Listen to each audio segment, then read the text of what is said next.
Hello, folks, and welcome to Rite Designs.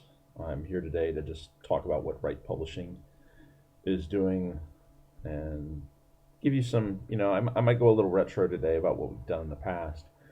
I was feeling a little nostalgic today based on an interview I did for another place, but I'll point you to that later when it comes out. First and foremost, this week, new releases. Of course, you can get the new Pathways for free. Um, Pathways is probably the funnest thing that I really love doing. Um, I love the artwork, the cover that we have for this issue of Pathways, which is this beautiful amber unicorn, which a with a human trapped inside it, a human in amber, if you will, by Julie Metziger, and I wish I could get more work from her. She went ahead and got hired by, and as a concept artist, and she's got a exclusivity clause. But that's one of the great things about Pathways is I do a different artist each and every month, and we get to see so many different styles and so many great pieces of talent, and I get to hire each and every one of these people to do something else most of the time. I want to all the time. It just depends on whether I have a work available, and I get 1 to 2 uh, artist inquiries a week, and I can only do one cover a month. So you try to cut for the best. So it works out pretty well. I've been really pleased with how well we do with Pathways. Um, it has a great amber creature template in there for you to play around with and do something similar to the unicorn that I did as a sample creature. It has another article by Liz Winters about Realms Works that I think is really awesome to read through. It's got another encounter by Crichton Broadhurst of Raging Swan Press. Crichton's really, God, Crichton is so talented. I wish he was doing more work for my company instead of doing so much stuff for Raging Swan Press. But I'm really happy that he's just been a real trooper for Pathways. I can't say enough nice things about him. And say thank you. I hope one day to get over to the UK and have a beer with him, or have him come to Gen Con here or PaizoCon or something, and let us have a beer together, or something. And of course, you have all the reviews that we correlate the best for the third party publisher material that's available out there, and collate that. We also have, as always, a new comic for Past Left Traveled by Jacob Blackman. I really love that we're finally doing a comic.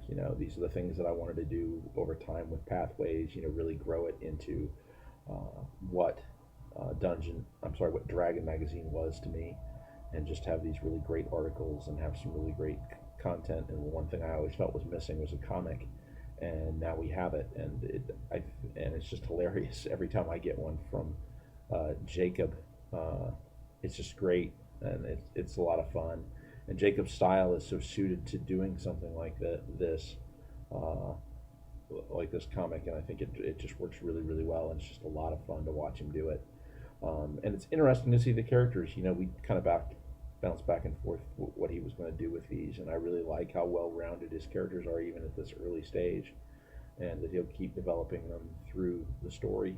A lot of fun. So plus, we have an interview with one of my heroes, Wolfgang Barr of Cobalt Press, who is probably, Cobalt Press is probably the number one Pathfinder third-party publishing company in the business, and is now, one of the official 5e companies. So, that should tell you something about how much quality Cobalt Press has, that even WotC is willing to come in and hire them to do their material. And Paizo has done that. They took their stuff for from sea to shore, and did that.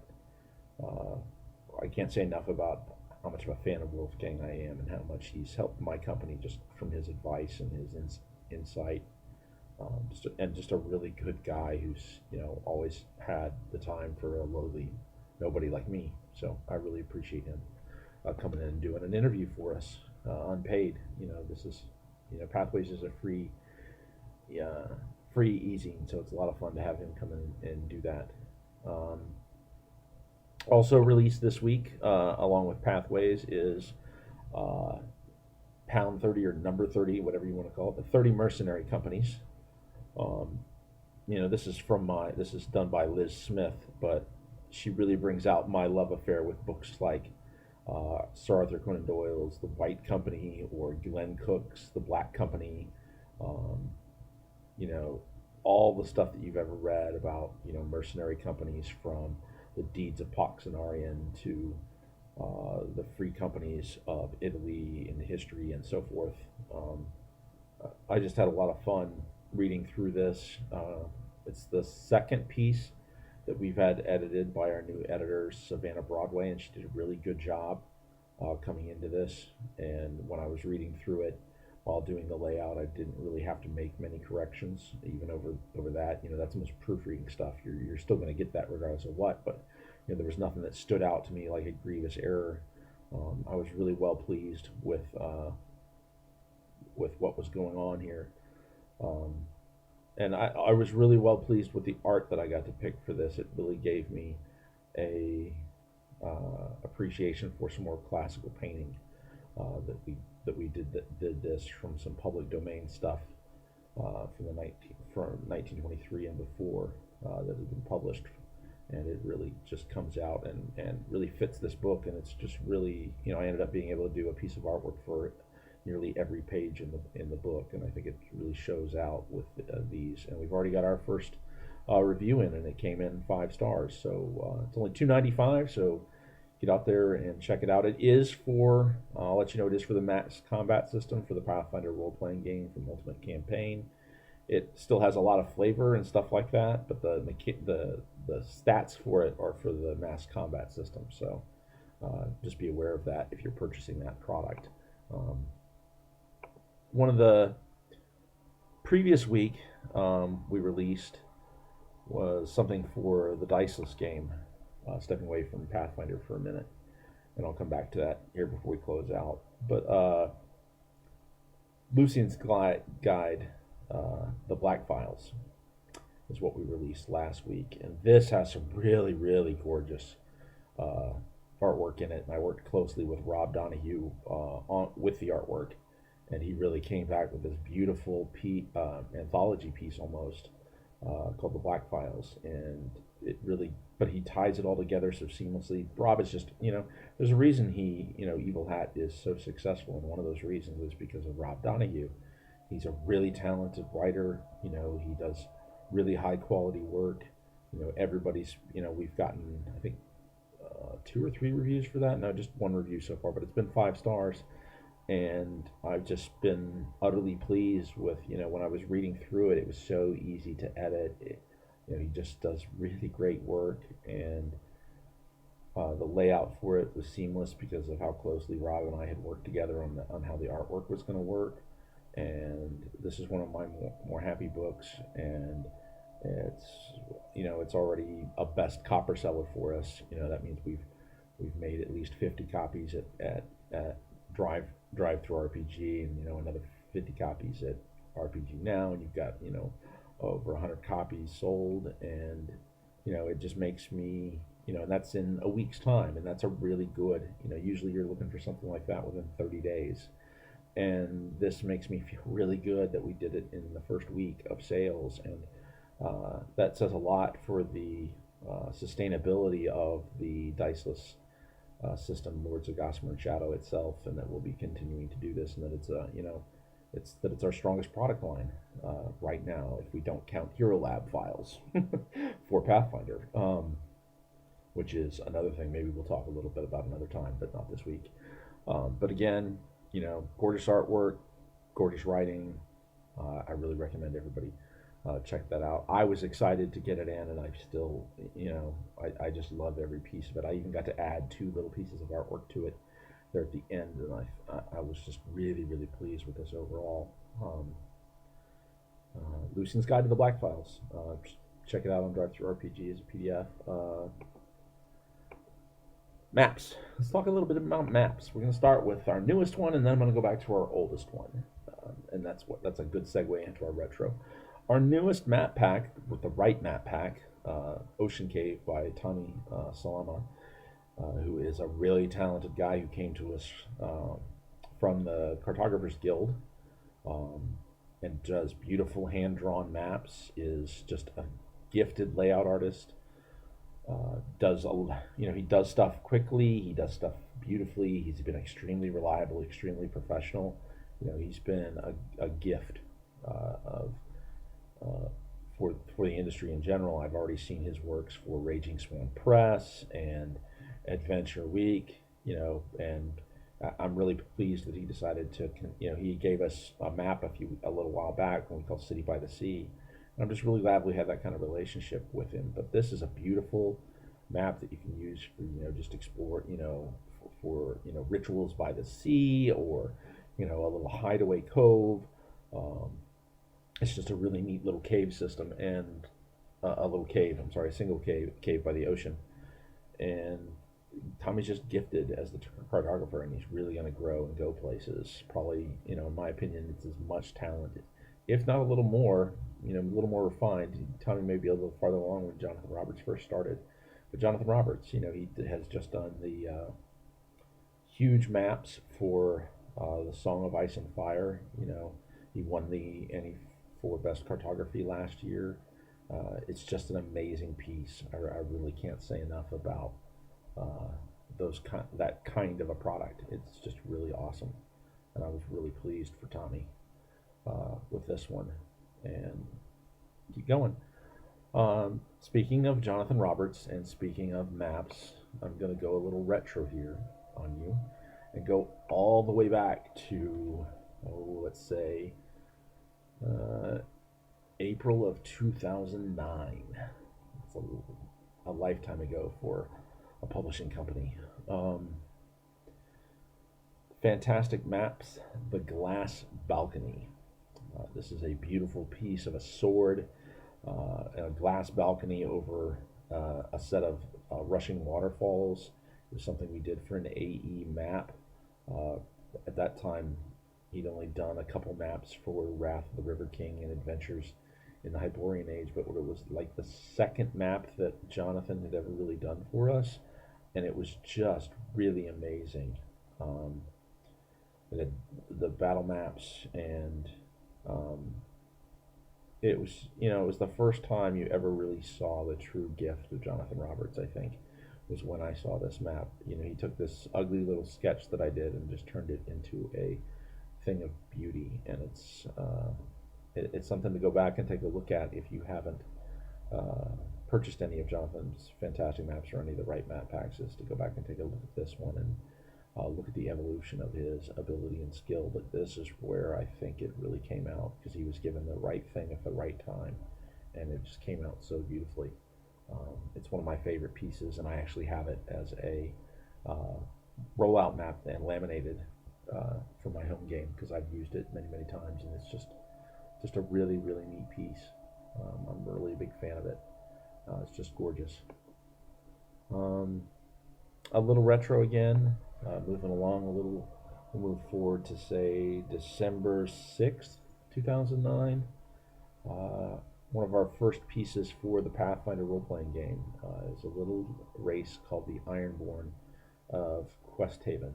I was looking for something to replace Warforged in my home game that was Pathfinder compatible, and Mike Merrills had done the Ironborn for the Book of Iron Might for Monty Cook's games, and I was really taken by that race and how Mike had written it, but I didn't want, I liked the flavor, but I wanted to go more and farther and really tie it to Quest Haven. And I did that by, approaching it from a first person point of view, talking about the Ironborn talking about themselves and really getting into the depths of what it was to be a member of that race. And I added more ability packages, and I think I tripled the number of ability packages that first came with it, added a lot of feats and added spells, and I've added additional ability packages for this through pathways, and I compiled it in with a number of other races in the company of monsters. So it's been updated, and I think about coming back to this a couple times, and I'd like to create a Paragon class for the Ironborn, and it's something that when I get some free time, we all know how that is for me. I've got 3 big projects to do, and an article for Pathways and an article for Adventure Quarterly always to do. So but that's something I just wanted to touch on a little. Like I said, I'm feeling a little retro feel to talk about some older stuff that we've done. Um, those are the kind of things that I've been thinking about lately. Um, let's talk about what's going on in the industry and my pontificating opinions upon them. I usually don't like pontificating about things, but occasionally, every once in a while, I have an opinion on something that I want to share, and maybe some people will care about it. Um, the first one is probably, which has to do with my company, is probably the announcement from Mike Merrill's about the OGL and GSL and what fifth edition is going to be. And basically, all he did was announce that they're not going to announce yet, and that they'll have an announcement sometime next year about what they're going to do. Um, Whether that'll be OGL, GSL, or whatever, they still haven't been very specific. Um, I don't think there's a real advocate for it there.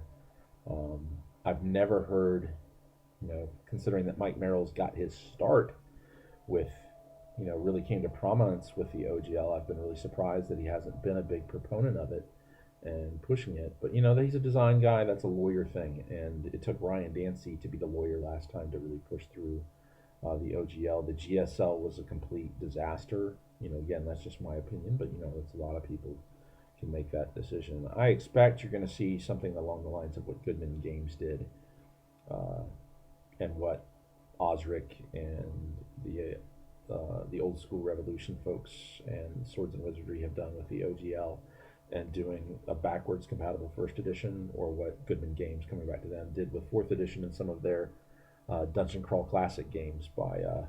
They reverse designed the OGL to make it fourth edition compatible. There's ways to do that. It's something I've thought about and have pitched something for it, and we'll see how that works out. Mostly this is because I've already heard of my competitors doing so. They already had plans to do so. Um, Amethyst had early plans and announced it a long time ago that that's what they were going to do with their stuff, that it would be 5th edition compatible. Adamant Entertainment has announced that that's what they're going to do. Um, and so, I'll probably put it as something as simple so that the lawyers don't get any bad with anybody. It'll probably just say something as, I won't talk about D&D. I may not even talk about, the edition that I'm doing it, but at least it might say 5e compatible, something really simple that to keep it out with that. But it's something to consider, 5th edition. You really didn't say anything, and you left a lot of us in the dark who might want to support it. I don't think I'm going to do anything major with it. I just have, I talked, I've wanted to do more adventures as I think my company's gotten older. You just get tired of making crunch all the time. And we focus on some of the more interesting things, and adventures to me are always still interesting. So it's something I'd like to do. And you've already seen WotC outsource some of their adventure design uh, to that. I think I'll hold off, because I respect Wolfgang Bar so much. I'm probably going to wait to release our adventure till after uh, their adventures come out for that. That's just me being respectful. I could probably release it now, um, but it would be iffy uh, for a lot of reasons. But other than it not being done yet. We're only in the pitch stage from the author who's been working on this. But it's just a thought at this point. Who knows? It could, as I say, you can, anytime I say I'm going to do something, you better add 90 days to it at a minimum, because it's going to take 30 extra days for the manuscript. It's going to take 30 extra days for the artist, and it's going to take 30 extra days for the layout, beyond what I budget, beyond what I thought it was going to be. So, it's just the way things tend to work. Um, you know, there's been some discussion about the art for D&D 5th edition. It's tending to grow on me as I see the full images done out, rather than what they've done for some of the books covers. Just kind of crazy, the way they've I feel like they almost cropped images for the book, instead of just making a full cover. But that's their choice, and they know of their market research better than I do, so we'll see how that goes. What else have I got going on that you might be interested in?